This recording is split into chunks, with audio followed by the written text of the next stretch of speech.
Good afternoon, everyone. Welcome to Tempus Nova's webinar today, Google Vision for the Future of Work. It's the top of the hour, but we're going to give some folks a little longer to get into the webinar. We're very pleased we've got a big group joining us today, so we want to make sure everyone gets in right at the beginning. So we're going to give folks just a few more minutes, and then we'll get started. Thank you.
Okay, everyone, this is exciting. We've got a ton of people in the webinar. We've got a few more still joining, but for those of you that were able to join on time, I don't want to punish you too much by having you wait a few more minutes. So I think we'll get started.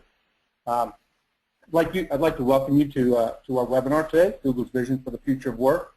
We're really excited about this summer series of webinars that we're putting on here at Tempus Nova, and we're really excited to kick off with one like this that talks on such a high level about some of the great things Google is doing, some of the great things that they're thinking about doing, and really also how it is, how one of our clients is actually taking all the tools that are available from Google and putting them to practice.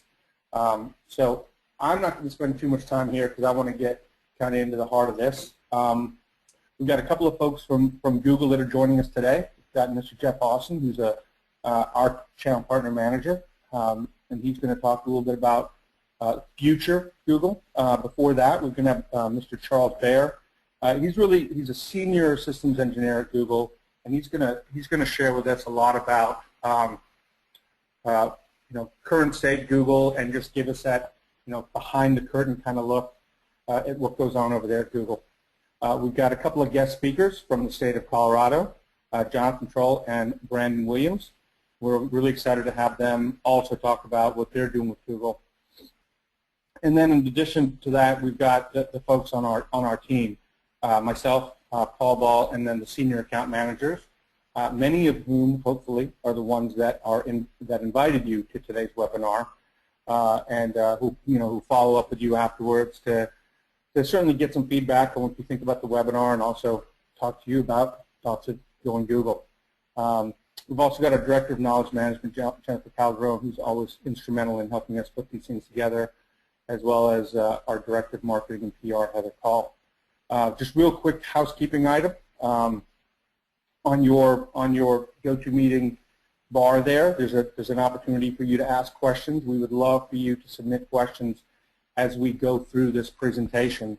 We really want to get your feedback. We want to be able to answer any of the pressing questions you've got, and make this as interactive as we possibly can. Of course, it's difficult to unmute everybody because it would be chaos.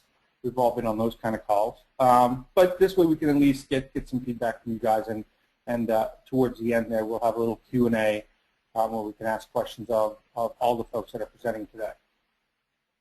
So a little bit about Tempus Nova. We're about a 12-year-old company. We're based in Denver, Colorado, and I promise I'm not going to read all these bullet points, but we started in the Lotus Notes, Domino, app dev world, and about 5 years ago we worked on a project helping a company migrate out of Lotus Notes into Google Apps. At that point, the founders took a deep look at that offering, thought to themselves, this is future. This is one of those every 10, every 15 years, just an epic change in the way technology is used. We are a Google partner, but we're also an IBM partner and Microsoft partner, because we always want to look at all the solutions that are out there that are available, and we want to make sure that we want to make sure that we're looking at the best solutions for our clients. We've migrated some of Google's largest enterprise and customers and some of the most complex ones. We've done some pretty big deals, and we've been excited about being the first in a lot of ways. So the first in the federal space, the first 3 agencies, GSA, NOAA, and Department of Energy in Idaho National Labs, they all went Google. We work on all those projects. The first 3 states, Colorado, Wyoming, Utah, Colorado. The first enterprise, which is Kohl's department store, to completely move all of their enterprise applications off of Domino and completely into App Engine. Last year we won 2012 North American Partner of the Year. So we're pretty excited about our track record with Google. We're pretty excited about their offerings and the way things are going. And for that reason, I am more than happy to turn it over to Mr. Charles Baer and let him take over. So Charles, I'm going to send it over to you. Thank you, everyone.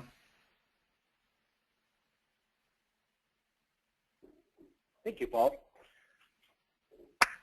So thanks for the introduction. My name is Charles Baer, and I'll be going through our presentation regarding Google's innovation and how we bring that culture of innovation to our enterprise customers through some of the products that we offer. So the first point of discussion here is an interesting slide here. Now, you're looking at the Google search page here, and you can see that what we're depicting is a lot of very complex mathematics as well as infrastructure that we've built to make Google.com search experience extremely simple. But it wasn't always that way. I think back about 10 years ago, when you did a search on Google.com, you were given 10 blue links. So if you're looking for a Nikon camera, you were given 10 different websites. Maybe it was Amazon, maybe it was another company that had information around Nikon, and you were able to then click on those links and then go to those particular sites to find information about your product. Nowadays, when you do a search for Google from Nikon on Google.com, what you'll find is information about the lens, the location of the store that sells the lens, directions to that store, and what we know about the lens itself as far as the attributes on Google Shopping and links to Amazon. You have all that information you can look at. And the reason that you have that information is because of the innovation. Hey, Charles? Yeah. Charles, sorry to interrupt you. Can you speak up or into the microphone just a little louder for me, please? I want to make sure it's clear to everybody. Thank you. We'll see if I can adjust it. Is that any better, Paul? Yes, that's better. Great. Great. So there's a lot of innovation that has gone into making that search experience as simple as possible and that evolution. And what we've done at Google is be able to take that innovation and apply it to other products. Now, when we first looked at Gmail, which is a great example of how we've brought innovation to market, developed the market, and then actually taken that product to deliver to our enterprise customers and deliver value. Now, Gmail itself is a great example of this because when it was released in 2009, it was actually, or 2004, it was actually, we were actually a search company. So Google.com was actually focusing on search, and to release a product like Gmail was something that was outside of the established WeWell. However, it was released because we were trying to solve an internal problem that we had. And it was a new approach to email in the sense that it made it incredibly simple to find the information that you had in your email log. So it was an early SaaS product, 100% web-based, and it's an order of magnitude or two larger storage. And that actually changed the industry because pretty soon afterwards, other SaaS providers of email were forced to increase their mailbox size. It really drove value for customers. As you can see along the way, since 2004, we had a number of different products. We've added calendar, we've added instant messaging, then video chat directly, then calling, making phone calls directly from your inbox. Now, all of these features show that we've increasingly integrated our experience of our different products across, and at the same time, that's driven value for the customers that are making use of this product. So today, if you look at the products, they're increasingly integrated, i.e., we just released a feature now where you can schedule a meeting from a date that's in your email. And so increasingly, we've integrated our products to make it as simple as possible for consumers as well as for enterprise customers. Now, speaking of enterprise customers, we stand behind a 99.9% SLA. And actually, in 2012, you can see that we've far exceeded that SLA for the services that we provide. That and the enterprise controls that we provide for our Google products drive value for our enterprise customers. So our customers are able to make use of the same incredibly simple interface that we have, take advantage of the search and the extreme ease with which it is to find information, and the increasingly connectedness of mobile devices to leverage all of those and provide that power directly to their customers itself. And all of this is again, coming out of the infrastructure we've built and the focus on the user that we provided for, and then wrapped with our enterprise controls to deliver value to enterprise customers. Now, another example of this here is our Postini, and later AppsVault. Now, in 1999, Postini was a startup, and by 2005, they were operating 10 data centers and processing 2.5 billion email messages. So it grew very quickly. And we quickly realized at Google that this particular feature and functionality, web filtering and security, was incredibly important to Google Gmail customers as well. And so in 2007, we purchased Postini and began to integrate that services for our customers directly into Google Apps itself. Now, we started to then integrate some of the features that were most interesting and most valuable to our customers into Google Apps email security. Now, if you fast forward into 2012, Google Apps Vault is a product that we released which provides the archiving, retention, and e-discovery features, but in a way that is completely different than before. And the reason it's different is because we actually manage that content in place without the need to maintain a separate copy of that particular content.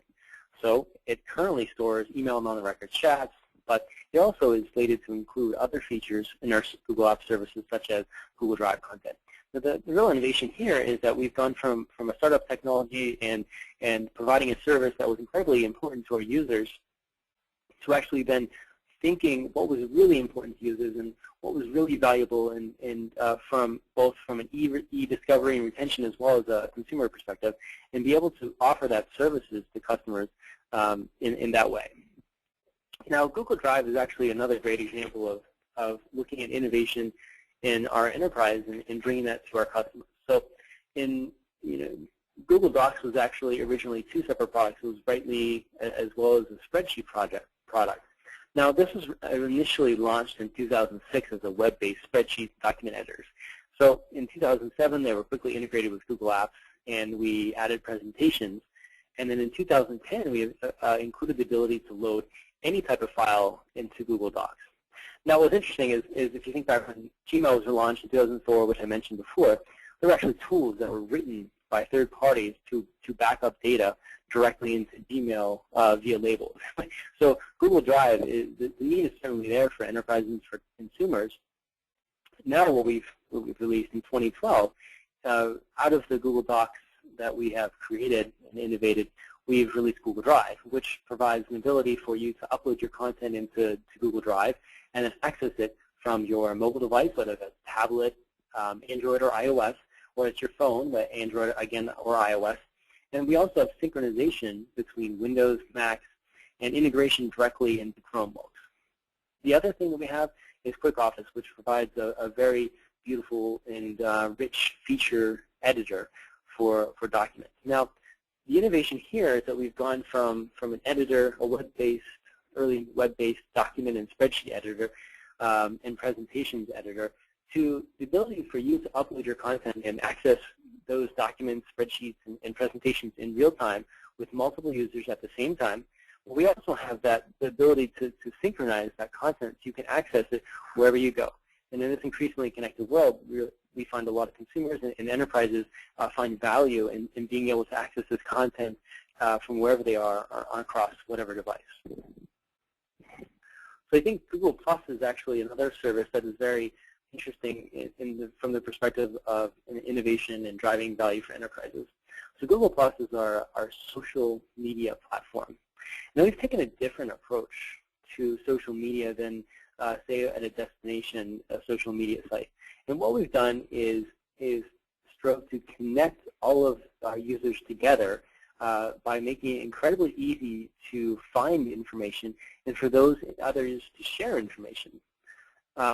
Connection is also something that's incredibly important to Google+, and it's incredibly easy to connect with users. Now, when we say Google+, it provides a great way for consumers as well as enterprises to share information across industry. For example, Google+ communities make it incredibly easy to share content with like-minded communities and to establish communities of like-minded individuals. What's really profound, though, is I think the ability for Google+ users to communicate easily and quickly. And the way that Google+ enables this is through our Hangouts product. Hangouts allows you to do instant messaging, and that's, again, across devices, whether it's iOS, Android, tablets, phones, Chrome OS. It allows you to instant message across all of those, which is interesting and valuable, and it really changes the way you work if you're able to instantly communicate. But add on top of that the ability to make voice calls as well as the ability to do multi-person video chat from any device, and that really changes things. Because then the geographic boundaries of work change considerably. Now, if you look back at Google+, which was launched in 2011, it's grown to 500 million users as of January in 2012. So the incredible growth. And if you looked at Google+ back in 2011, it looked nothing like it looks today. And that's because the product is going through a period of incredible growth.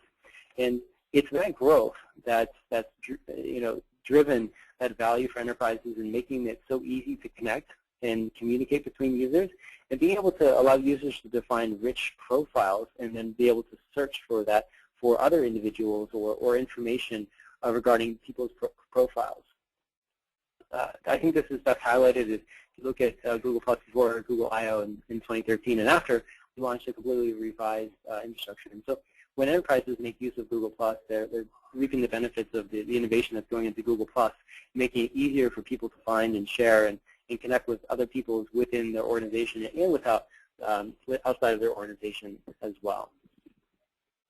Now, to change gears here a little bit, we've been speaking a lot about the services that Google provides to customers, but there's also another feature that Google is passionate about, and that's making the browsing experience simple, secure, and fast.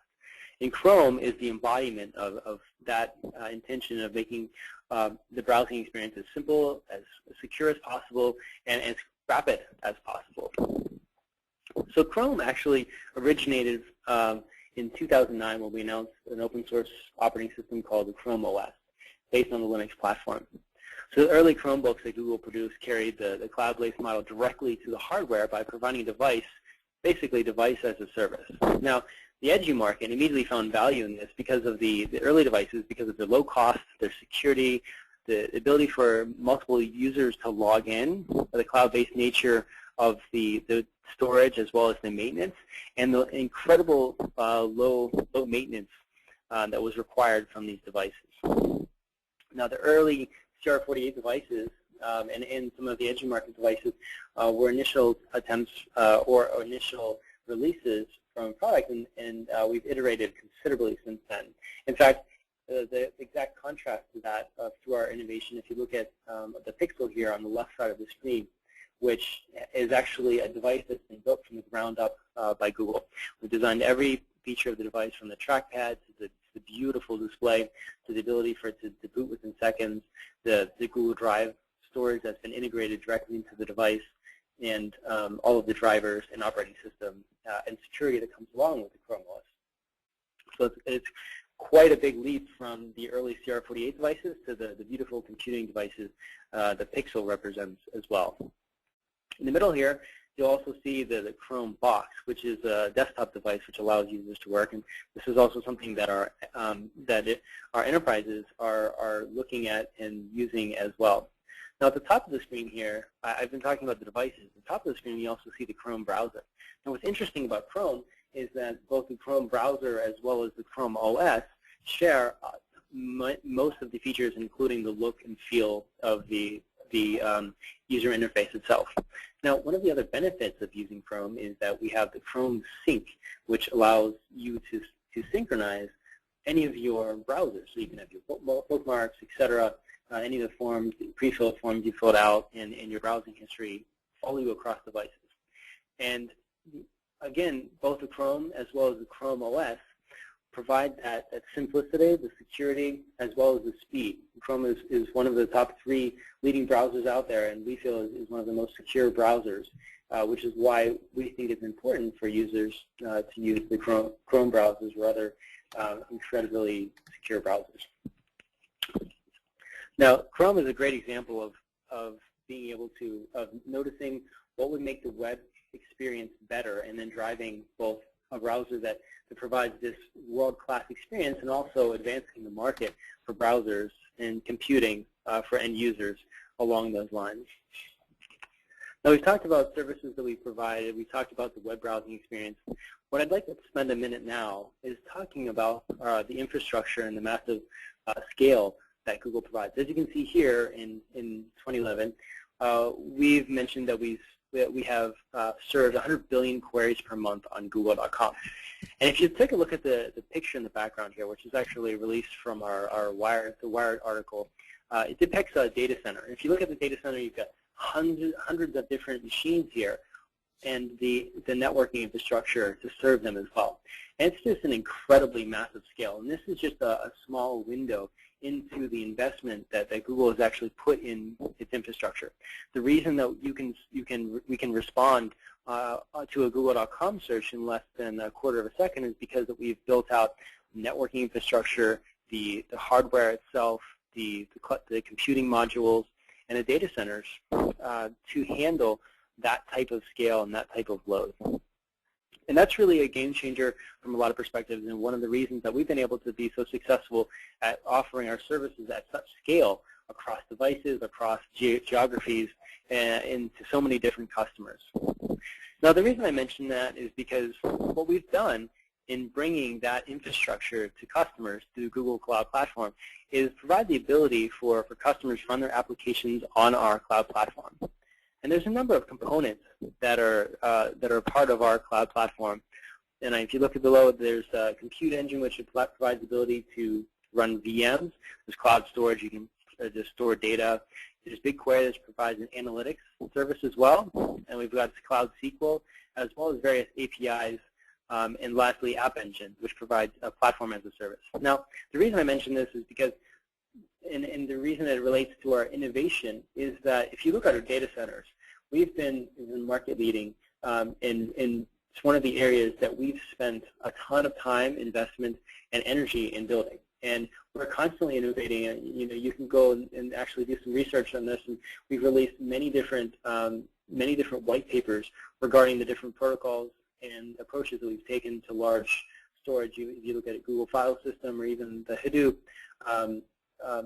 research that's come out of Google.com, you get a sense for the type of innovation that we have in this particular area, and which is exactly why we think it's incredibly important and valuable for customers to be able to use this same type of infrastructure that we're using to deliver world-class services to run their own applications. So let me spend a few minutes just talking about some of the different areas in Cloud Platform itself on which you can run applications of your own.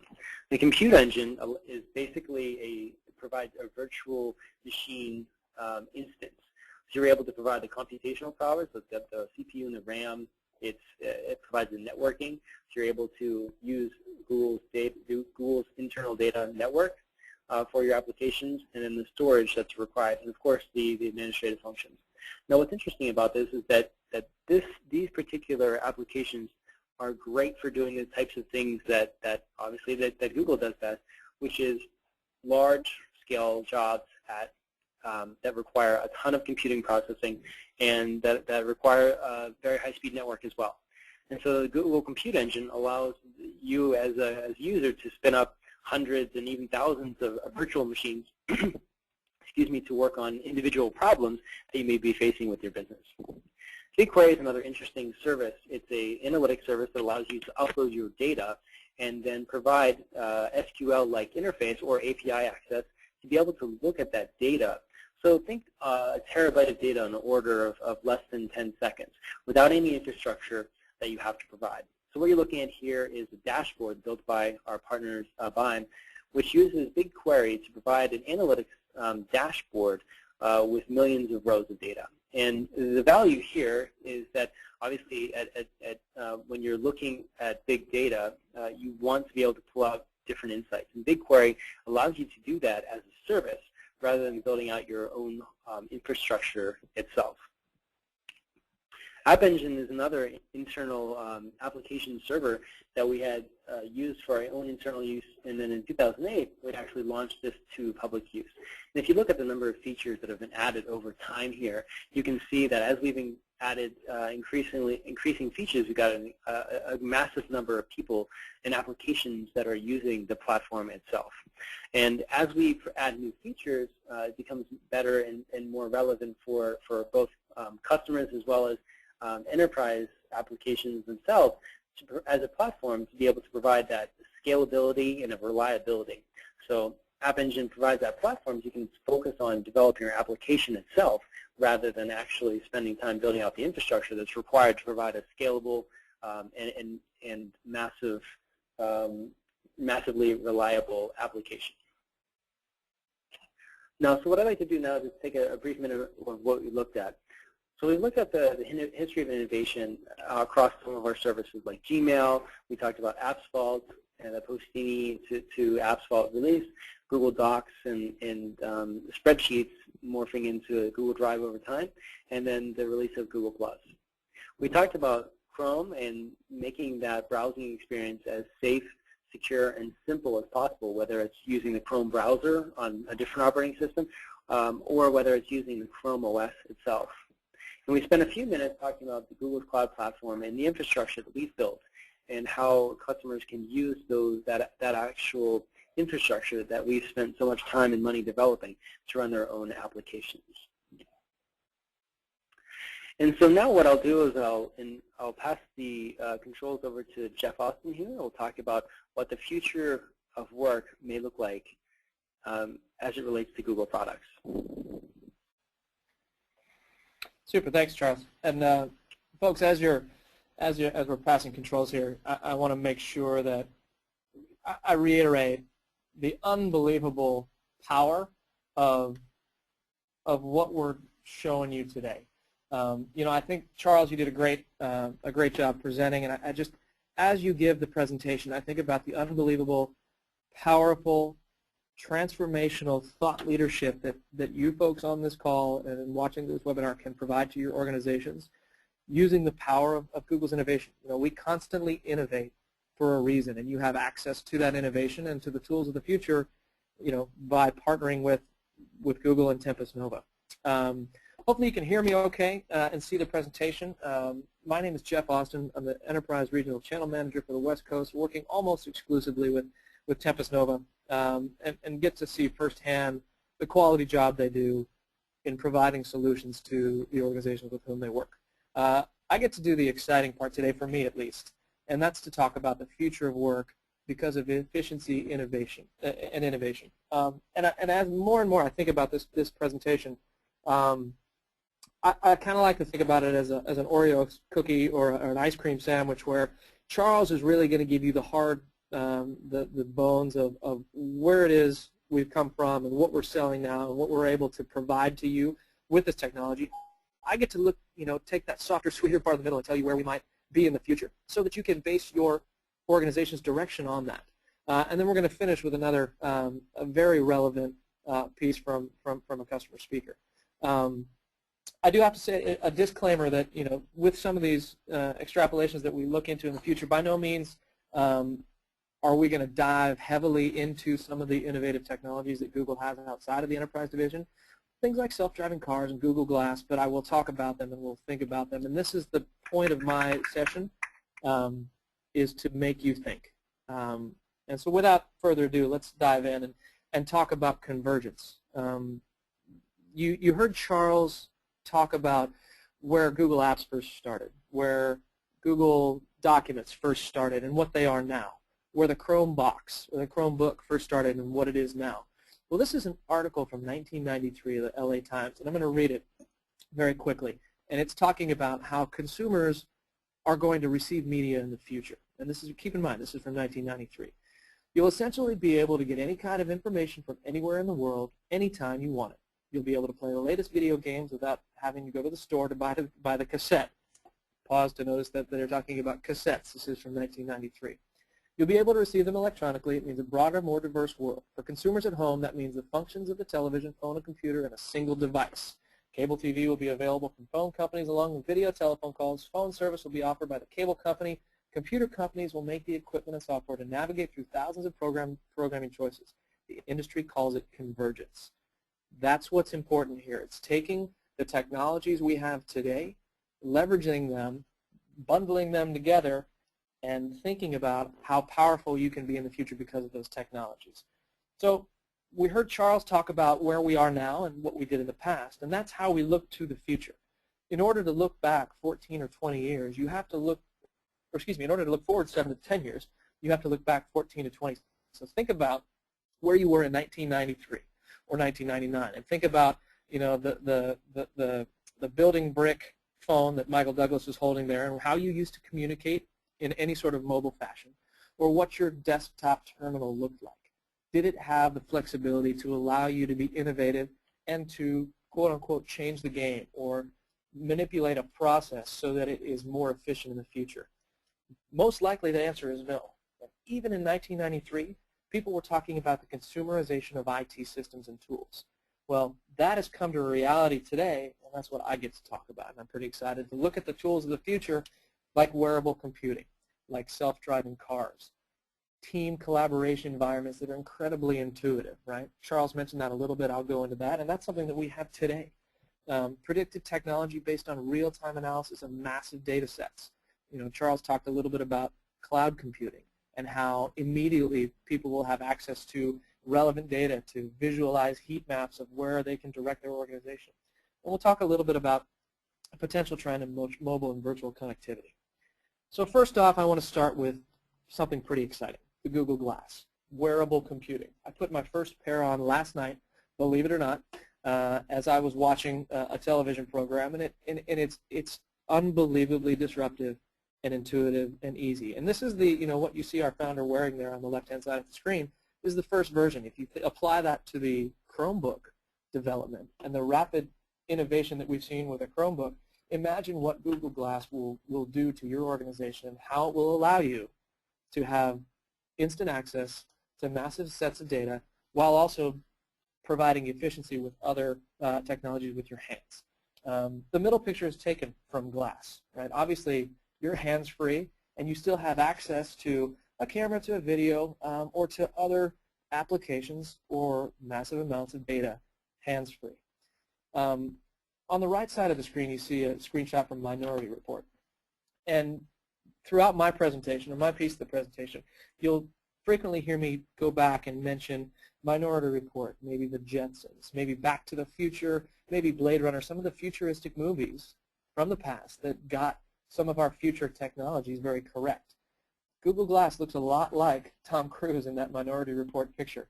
And if you think about from that movie the way that he manipulates images and data with a special glove and moves them around, it's very similar to the way that anyone on their Android device or Android tablet would scroll through and move through pictures and images, right? If you look back at media, sometimes that helps to tell the future.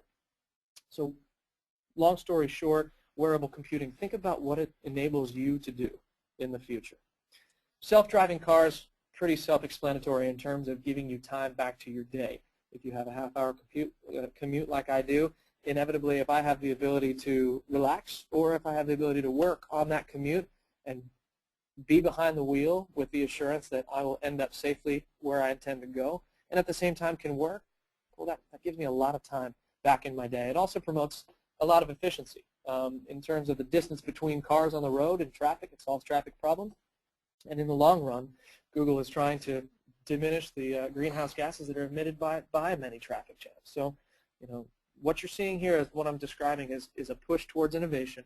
It's a push towards out-of-the-box thinking, and it's also Google trying to make the world a little bit better place. No one likes traffic. Something very, very relevant and real-time. And what we have now, this is actually a screenshot of some of the Google real-time collaboration technology that is incorporated with Google Apps that Tempus Nova can provide for your organization right now, are intuitive collaboration environments. I think Charles made a good point when he talked about some of the Google Plus information, and he talked about profiles. And profiles to me means that you develop a sense of relevance to the person that you're working with.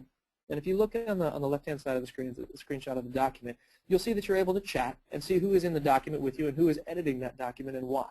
And that relevance goes back to the profile of the individual or individuals that you're working with in a document, and it allows things to happen faster. Even when you're not in the same room, you understand who's editing what, why they're editing it, who they are, and the background that they have.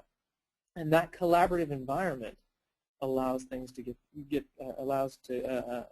projects to be done so much faster. People on the other side of the globe can be collaborating with you in real time. And this is where I take a step back and I say to the folks that are on the call, do you have this today in your organization, and how would it affect you? Because it's important that when we work with transformational thought leaders of Fortune 500 organizations, it's an important aspect to think about if they are playing offense or if they're playing defense. And what I mean by that is there is some bit of change associated with embracing this sort of technology, but by embracing it and understanding that you're latching on to Google's innovation, it allows you to propel past your competition and move into the future so much faster. And that's being on the offense rather than being on the defense. Predictive technology. This goes hand in hand with what Charles said about the massive amounts of data, right? I frequently go to the East Coast, and when I land, I pull out my phone that is my source of most of my source of my data on a daily basis, and my phone is able to tell me through predictive technology not only where I want to go, but also where how long it'll take me to get there, and potentially things along the way that might influence when I go or why I'm going. If you look over on the screenshot to the right, maybe it's a sports score, maybe it's the weather, maybe it's stocks, maybe it's traffic. What's important is that the convergence of data technology and personalization will come together to know the answers to what you seek almost before you know you need it. So think about ordering food at a restaurant. Will the chefs or will the people in the kitchen understand what to start preparing before you come in based on geofencing and locating you as you come into the restaurant? It's ideas like that that are going to shape the future, especially if you're in a food services industry. What about mobile and virtual connectivity? I mentioned the Jetsons before. And Spacely Sprocket there is talking to his boss, and every time I do a hangout with Charles Baer, who is on my team, or if I do a hangout with Paul Ball at Tempus Nova externally, this is what I think about. The Jetsons got this right. It's an unbelievably connective tool because Paul and I can have a conversation over the phone, and it's not nearly the same as looking at him face to face. The Jetsons got this right. Even the fellow on the right-hand side of the screen sometimes uses Hangouts. If we apply this to potential the trucking industry, do truckers, because of the convergence of self-driving cars, Hangouts, mobile and virtual connectivity, do they become mobile data analysts? Are you able to double down your workforce because those folks in those vehicles need to know how to operate them? Yes, of course. But because they spend most of the time in those cabs, and they have connectivity based on Wi-Fi enabled trucks and Chromebooks in the trucks, can you double down on their time and allow your organization to become so much more productive? Maybe it's data entry, maybe it's something else. Maybe you have C-level folks driving trucks across and saving airline fare. It's that sort of doubling down in efficiency and productivity that's going to change the scope of work in the future. So let's switch gears here a little bit, and let's talk about specifically a CXO of a Fortune 1000 organization in 2020. And we'll call him George. He's technically savvy because he has to be. Absolutely has to be. He's efficient and versatile, and he's powerful because of his connectivity. He understands relevance. He understands the people who he interacts with because of profiles, and he has the ability to connect with them at any point in time. If he wakes up early one morning, he has the ability to take a video call on the way to work. Google's predictive technology tells him that there's a traffic jam on the way to work. No big deal. I'm not going to drive today. I'm just going to let my car drive myself or drive me, and I'm going to take that video call, and I'm going to pound out 15 emails. Or if the email of today has evolved in the future to be something else, maybe he's dictating those through glasses in his self-driving car. When he does get to work, his environment is collaborative, interactive, intelligent, and mobile. And this is important because I think that, again, you take a step back and you ask yourself, what tools am I giving my employees today? And am I giving them tools that allow them to work the way they live, or am I constricting their productivity because of the tools and systems that I am giving? If you look at the heat map on the right-hand side of the screen, it's something that Charles did show us. But C-level folks and anyone in the future is going to have access to real-time analysis of massive data sets. And that's important because you can make on-the-fly informed decisions that benefit your organization. You can do that because of technology. You can have massive analysis of data at your fingertips in real time because of Google's cloud platform. These are the types of things that, I think we could do webinars on and have a full hour dictated to just this. And the right thing to say here is to follow up with your folks at Tempus Nova, and they can set those things up for you. You heard Charles talk about the social enterprise and the evolution of a meeting. When I think about the evolution of a meeting, it's understanding relevance again, understanding profiles, the evolution of calendar, and how it changes. And rather than, if you skip down to the second, I typed a lot of words there. I'm not going to read them all. Rather than a late arrival to the meeting and having to recap the entire meeting because of the way that the evolution of the meeting is going to take place and relevance and the understanding of what happens in that meeting and who's in that meeting, you can join a meeting, understand what's going on, provide your expert input, especially if you're a C-level person, and quickly exit and move on to something else, potentially from a mobile vehicle, because of the relevance and the connectedness that you see when you work with Google and their innovative technology. So, bottom line, the innovation of Google is what's important, and we're changing the way that people work, and we're allowing them to work the way they live. And where will Google and the enterprise take you and your connected, powerful organization in 2020? I know I've talked a little bit longer than I wanted to, so what I do want to do is pass it over. I'm going to pass the controls back to Paul, who's going to be able to pass them over to, actually I can go ahead and pass them straight to Brandon Williams, who's going to be speaking from the state of Colorado. Hey, Jeff. Yeah, hi. I'm Brandon Williams. Go ahead. I wanted to introduce you, Brandon, but I think you're ready to dive right in, so go for it. No, that's okay. I was actually just going to go ahead. I don't want to take too much time, but I wanted to give you a sense of what is going on in Colorado. As I was listening to Jeff talk and all of the cool stuff that's on the horizon, what I think struck me as the Google Apps Service Delivery Manager here in Colorado was how much, from a state and government perspective, the new ways of working are going to be able to revolutionize government, but how some of the traditional things we need to pay attention to from our lessons learned in a migration to Google, such as the relationships and training and change management, how essential they were in providing the platform for being able to propel us into this new environment. I'll certainly talk and touch a little bit about some of the the fusion table work, some of the mapping elements that you might have seen just recently that we did through Google with the fires that have been going on in Colorado. My background came out of the emergency management side of the house at the Emergency Operations Center, and that's where I got familiar with Google and the potential to be able to cover vast distances and connect law, fire, emergency management, homeland security in one place to coordinate talking points, to coordinate mapping, et cetera. And then when I got to the state OIT, what I saw was the power to change how IT relates to its customers within government and to its customers, the taxpayers. The reason that I think it's so valuable is that we have an opportunity with Google and the platform to be able to, I think OIT has two choices right now.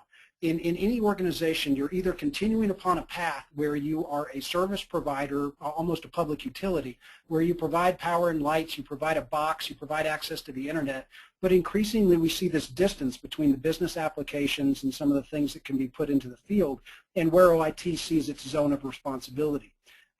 Through Google Apps and a lot of the tools that Tempus Nova is able to show us how to use and deliver, we were able to put into play Google Sites, Google Apps Engine, and some pretty creative things that allowed us to change the way in which we relate to our customers to become more of an information hub, a sharing base. I mean, the reason why we actually migrated to Google was pretty simple.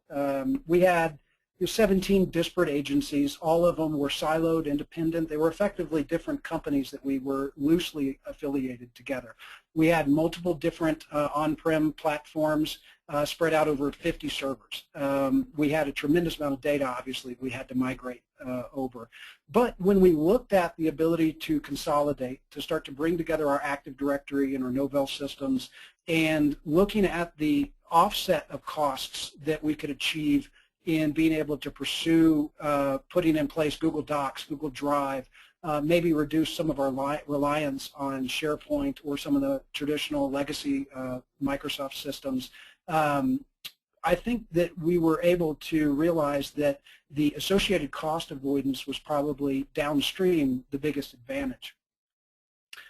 We had a pretty simple methodology. If you want to see somebody shake like a lab rat, you can tell a government bureaucrat that we're about to change the way in which something that they are so intimate with, such as email and calendars, that we're about to change the way in which they interact.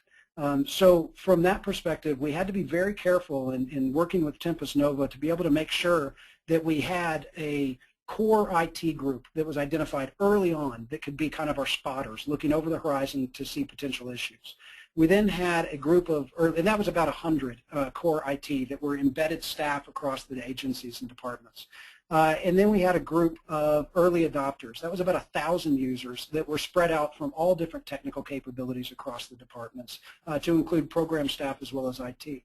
And then we had a global go live date where everybody migrated over, and that was about 24,000 users that we migrated. And so we had 3 different kind of project themes that we concentrated on to make that happen: in project management, technical configuration, and then obviously the change management. I'll say that from a support perspective, this probably gave us that opportunity, that moment where we could change the relationship of IT that I was talking about. We ended up establishing something called a technology university, where we're seeking to migrate from the why we made the change into more of an operational model. It's kind of built on a Khan Academy style, where it's a mixture of short videos, easy to understand fact sheets, but it's a living, dynamic site where users can contribute, they can ask questions. We have online forums that we have technical staff from OIT as well as from Tempus Nova that have been helping us monitor and be able to provide answers to tech questions as they come up. We have put a lot of emphasis on being open and transparent and responsive, and trying to break some of the traditional notions of how an OIT works with their customers. We also realize, though, that that this is still at its core about relationships. So we've used the technology to kind of amplify the traditional tools of where we go in and do face-to-face. We haven't avoided those, and we haven't solely replaced them. We've sought to be able to use them as a way of coordinating those on-site visits to make sure there's still the on-site training and the one-on-ones that are so necessary. Just from a lessons learned, if it is something that you're looking over the horizon at, I think one of the biggest lessons learned we came out of it with was that there has to be almost 2 training programs put in place. IT and service and help desk staff in some ways are starting from the same point that their customers are. So making sure that they have that resource and that arsenal, that toolkit to be able to put in play on day one is essential. So you have to do some concentrated training with service desk staff that's a little bit different than maybe you might do with all of the customers. I think also there's two groups that you have to focus on as early as possible. Executive admins. And this includes those that are technologically savvy, but really what we're striking at is anybody that's got a candy dish, because that's where the nexus points are, being able to help promote, help be able to demonstrate and show the power of some of the tools. So taking a special interest in those users is essential. I will say too, we initially focused on mail and calendars as being our primary tools that we were going to introduce, and then we'd kind of have a phased approach where we'd address the other 67 or so applications in the system. I think in hindsight, and certainly some of the departments that we've migrated since the initial rollout, we saw it was as important to emphasize Google Docs and Drive at the same time as mail and calendars. The system is built as an ecosystem that relies upon each other. And if you focus on mail and calendars, what you'll find yourself doing is trying to live in two worlds of a legacy system and the new ecosystem that you've stepped into. So we've really put a lot of focus on making sure that we handle Docs and Drive early and put a lot of emphasis on it. The other is just from a governance structure, being able to break it out by features, functionality, mobility, security, admin, and having those a little separate from maybe the support and help desk structure, so that you can pull together executive directors and technical staff to be able to seek out answers. From the exciting part, the what's next part, we have a couple of different focuses. One is that we're seeking to change the way in which we provide support to the departments by integrating headquarters staff, local IT staff, and program staff. We found that more often than not, the innovation is occurring at the program level. And so what we're hoping to be able to do is use the Google environment and platform to create innovation teams at the departments where we can intercept tech issues early. We can respond to requests and be able to help guide with a preference, obviously, for the Google system, and if not, be able to help make smarter decisions about third-party applications we might integrate. And we would do that on a rotating basis so that program staff become familiar with how we operate and we can build better relationships. We have a tremendous amount of work going on in the area of Google Sites and App Engine right now. Again, we've invested a lot in some very powerful process or workflow tools that we're not using to their capacity. A lot of the tools within the Google environment that we can craft, either in Java or other hosting platforms, and host them within the Apps Engine, we are keen to be able to see where we can offset some of those traditional costs, do some of the simple user-friendly technologies. And Tempus Nova has been outstanding in being able to not only develop apps for us, but actually help us, teach us to feed ourselves as well. And so we're really racing on Apps Engine and being able to put together some workflow. I think that the biggest growth area that we've seen in Colorado with the departments is certainly in Google Plus and Hangouts. Not only is it amazing that we can now have a county who, Colorado's split by a mountain range. We may be split culturally from the east and west as well. Now we have the ability at our fingertips in 2 clicks to be able to add counties and representatives, anybody who's on the Google system, directly into our staff meetings each week. That is remarkable. It's a tool that we haven't had before. So I think obviously the Hangouts is a game changer for us from a training perspective, from a connectivity perspective. But as we're looking at Google Plus and we're finding out how communities can be built, how event pages can be built, and how we can support our public relations side of the house as well as our internal communications, I think that's definitely the area that we're seeing the most growth. As an example, we just migrated the Department of Transportation this past Wednesday. That's close to 4,000 users over to Google Plus, and now along the I-25 and I-70 corridors. That's how we're coordinating each of the different regions. So we're doing the testing now and starting to deploy it for responding to things like the fires, winter storms that are certainly going to hit us in the not too distant future again. I think being able to have that mobile power and be able to connect users across the distance is amazing. I think the last thing that I would mention is that we have a lot of effort right now looking at how law enforcement, how our inspectors from, even from tobacco programs or mining safety infrastructure can use tools like Google Coordinate to be able to help mobilely deployed inspectors and agents be able to be safe by being tracked, as well as use the geofencing features to be able to deliver the information that they need directly to their devices in the field. And so I think I'm, as a nerd, I'm probably most excited about some of that. But not forgetting the fact that as government employees, we really have to concentrate on doing that change management and using some of the traditional tools at our disposal as well. And with that, Brandon, thank you. So we do have a couple of questions, and we're coming up against it. So we'll try to see if we can squeeze these in under the wire here, and if there's anything else to follow up with afterward, we'll make sure we do that. One specific one for you, Brandon, and then I've got one for Charles. So, you've got the state agency and agencies, state government. Sometimes you've got a bit of an older median age, if you will. So sure. How does that affect you when you're onboarding and training these folks, and then B, how do you look at bringing on Google Apps as far as it pertains to talent acquisition and making it more exciting for young folks to possibly join state government? Yeah, sure. So there's a couple of different answers. Obviously, that traditional training environment we still want to make available for those users that are more comfortable in a classroom setting. So we certainly make that available.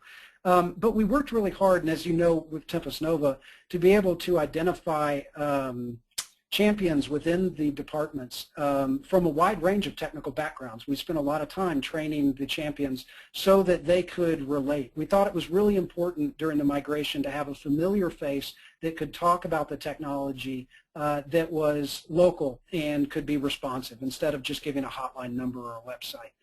So I thought that was really powerful in helping some of our more less technically savvy users ease into the system. I think one of the other things, at least about bringing some of the cool factor and attractiveness to a younger generation. I come from a background where government is all I want to do. I love the service, and now I see some of the changes that we're making to be competitive on a challenge and interest level with anything that I see in the private sector. And the rewards are huge in terms of benefit. What we're looking right now at, we've got an interesting program going on where we're bringing in interns to work at OIT, and whether they come from a policy or technical background, they're receiving specific instruction from Google. They're working with Google and Tempus Nova staff, and then we're also putting them in agencies to work on specific programs. At the end of this internship program, they are receiving a letter from Google to be able to say that they've been a part of the program. Certainly one from OIT, although I think that the letter from Google sometimes may outweigh some of the government letters. But being able to expose them to government work and do so to show them where they can play for the citizens in the cutting edge of technology, I think has been a real draw. And we've already found a couple that we are anxiously awaiting to be able to bring on board. Fantastic, thank you.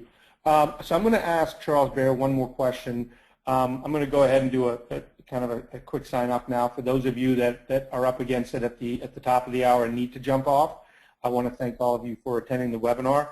I believe we're recording this, and we'll have this up on the site, on our Tempus Nova site. So if you've got any peers within your organization or friends, colleagues that you think might be interested in what we've discussed today, we'll have that shared out. So I'd love for you to pass the word along. So for those of you that are dropping off, thank you very much for joining us. Charles, just one quick question for you that we got from one of our attendees today.